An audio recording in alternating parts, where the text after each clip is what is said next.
Well, hello everyone. We are talking today about how to scale your business with marketing and AI. So I want to kind of start. We've gotten tons of questions from you, and we're going to start by you asking me some and we'll chime in. Sound good? All right. People always ask us about our businesses, right? And so we have 16 businesses, and one of the things that we've been doing is we've been scaling businesses, we've been selling businesses, and now we're tired.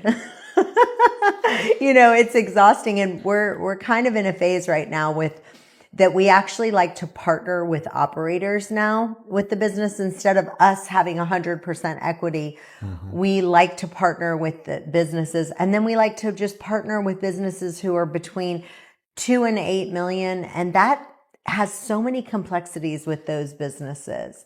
And so we love to support those businesses and help them. Well, ultimately, we own 100% of the company. You have all the responsibility, all the things you have to do, and which is a great thing because you get all the reward. On the flip side is we can help more people this way, right? Because now if we take a minority share, we add in the things that speed them up and help them grow quicker. That is really the key to what we're trying to accomplish with what we're doing now. So one of the biggest questions that people ask us is how do they break through that ceiling of 1 million? Because I think a lot of people can get to the 500,000, they get to the 100,000, 500,000 to the million, and they need to figure out what they can do to kind of get through that ceiling.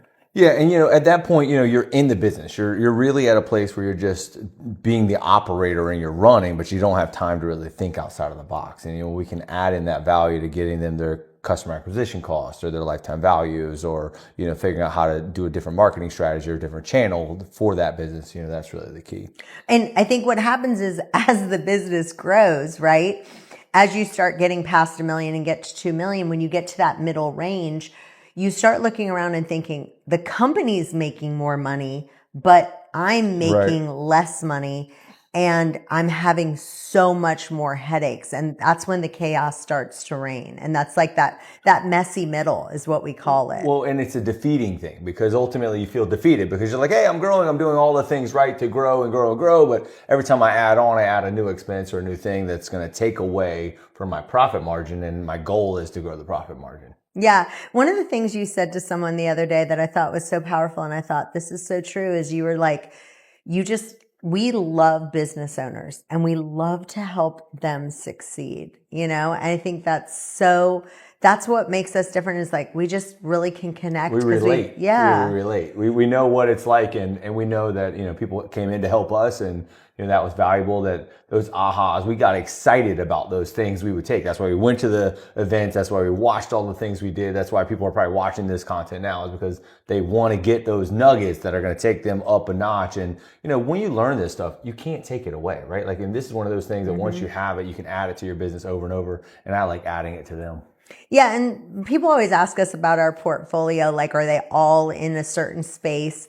But there's actually some weird ones that we have in our space that don't all collide. Some of them are in the real estate space. So you want to kind of talk about some of our different businesses that we have, and some of them are all over the place. Yeah, I mean, well, we vertically integrated, and then for the majority by far, because then when we added one, we could kind of grow the other, and then people saw that value to partner with us on those. The other thing is like then the things that we kind of like are the things that we kind of see the industry going. I mean, we've added in things that are there, and we've got sweet spots of like what we own that are cash flowing, type things as well that we hold in businesses. And some of the businesses are businesses that are retiring. They just want to kind of, they're done. And so we can kind of help. But the bulk of who we like to work with is active businesses who they just are stuck and they want to stay active. They want to keep running the business, but they're just burnt out. And so that's where we come along. We can add cash into the business. We add systems, we add marketing, we add AI, and that's when it can kind of explode. Well, I mean, they're just hitting a wall. They're hitting a ceiling. I mean, because you have to become someone new. You have to think completely different to go from here to there, and they're just tired of punching at the wall. I mean, if we can get them sooner and they keep that energy, that's even better. If not, we got to reinvigorate them and kind of drive them with new vision and new clarity, like, aha, oh my gosh, this can happen, and that growth, and that's exciting. So one of the things that we always say is, as the job of the CEO, their first job is to figure out what's the company's right next thing to do. Right. Like literally, Yeah. what's the next right thing? Yeah. I mean, and that's going all the time. I mean, you look back at Blockbuster, that guy had a decision to make, whether he was going to sell Netflix and didn't, right? That was the wrong decision. And you don't want to make the wrong decision because it's life or death sometimes in making that right decision. And then thinking through that, knowing what's going to come, planning ahead, and then having people around you to kind of guide you through that. Yeah. And I think the number one thing that I see all businesses is the demand and supply, right? Supply and demand. We learn that in real estate. Everything in real estate is supply and demand, but guess what? With business, it is too. And so the number one issue that we see every business face is either that they don't have enough leads or customers. The demand is too low. We need to get more leads and customers. We need more sales. We need more revenue. And then the other part is, other people that we deal with, they go, look, I don't have a supply issue. Please don't give me any more leads. Please don't give me any more customers because I can't handle the ones that I have. Yeah. And it constantly, every business, it's always like this. It should be. Yeah, it should. And, I was talking about that with another company earlier this week, and really what we went into is sometimes they couldn't even identify who their customer was, right? Like, because they were just all things to all people. And then without doing that, they couldn't simplify their marketing to drive in that customer. And just back to the supply and demand, it always switches back and forth, or it should, like you said, and you figure out this. Once we help someone figure out their sales and marketing, then they've got a supply problem, and then we've got a demand problem. So well, then they got to bring in the salespeople, and then get the salespeople going in, and then get them up and running. So then you have a breakdown in the chain to training people and getting them up to speed on your product and on your services, and without losing the connectivity to the customer to the flow of driving that sale all the way through. The businesses that are going to win over the next decade are the ones that use AI to work smarter, not harder. So they have an AI assistant that answers your calls and follows up with the leads for you. Hi there, it's another happy day at Canzel. This is Jonathan. May I please have your name and email address in case we get disconnected? Shayla Finch, and my email is. It's nice to meet you. How can I help you today? I'm interested in enrolling in business coaching. That sounds like a great step for your business, Sheila. I can certainly help you get started with that. Since you're interested in our business coaching, I'd like to collect a few more details to make sure we get you connected with the right person. What is the best phone number to reach you at? Thank you, Sheila. Just to confirm, that's Yes. great. Thank you for confirming that. And what is your current business focus or any specific goals you're hoping to achieve with coaching? To grow my business and make more money. That's a fantastic goal, Sheila. I've noted that you're interested in business coaching to focus on growth and increasing profitability. Someone from our team will reach out to you soon to discuss this further. So basically, it can help you close deals.